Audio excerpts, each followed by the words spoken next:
சில காலமாக வாகன விபத்துகள் அதிகமாக ஏற்பட்டு உயிர் சேதங்கள் ஏற்பட்டு கொண்டே இருக்கின்றது. வாகனத்தை இயக்குவதை பற்றியும் அந்த வாகனத்தை பராமரிக்கக்கூடிய விஷயத்தை பற்றியும் குர்ஆனும் ஹதீஸும் என்ன சொல்கிறது பார்ப்போமா? வாகனத்தில் ஏறி அமர்ந்தவுடன் சுப்ஹானல்லதீ ஸஹ்ஹர லனா ஹாதா வமா குன்னா லஹு முக்ரினீன் வ இன்னா இலா ரப்பினா லமுன்கலிபூன் என்ற பிரார்த்தனையை செய்துவிட்டு வாகனத்தை இயக்குங்கள் என்று அல் குர்ஆன் நமக்கு சொல்லிக் கொடுக்கின்றது. நபிகள் நாயகம் ரசூலுல்லாஹி ஸல்லல்லாஹு அலைஹி வஸல்லம் அவர்கள் கூறினார்கள், அஸ்ஸஃபரு கித்அத்தும் மினன் நார், பயணம் என்பது நரகத்தின் ஒரு பகுதியாகும் என்று கூறினார்கள். பயணம் என்பது சொர்க்கத்தின் ஒரு பகுதியாக இருக்கலாம் அல்லது நரகத்தின் ஒரு பகுதியாக இருக்கலாம்.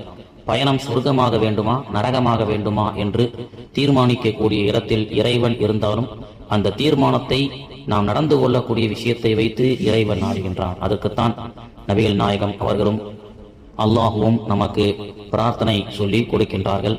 அது மட்டுமல்லாமல் நம்முடைய வாகனத்தை பராமரிப்பு மெயின்டெயின்ஸ் என்று சொல்வார்கள் அல்லவா, நம்முடைய வாகனத்தில் இருக்கக்கூடிய பராமரிப்பு பணிகளை அப்பப்போ அது சரி செய்து கொண்டே இருக்க வேண்டும்.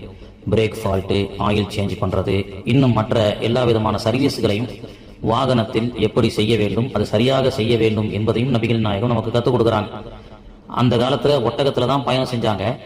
அப்படி எறும்பும் தோலுமாக இருக்கக்கூடிய ஒரு ஒட்டகத்தை பார்த்து அந்த ஒட்டகத்துடைய உரிமையாளரை பார்த்து நபிகள் நாயகம் சொன்னார்கள், இந்த ஒட்டகத்திலிருந்து அதிகமான வேலைகளை மட்டும் வாங்குகின்றாய், ஆனால் இந்த ஒட்டகத்திற்குண்டான சரியான பராமரிப்பு உணவை நீ போடுவதில்லை.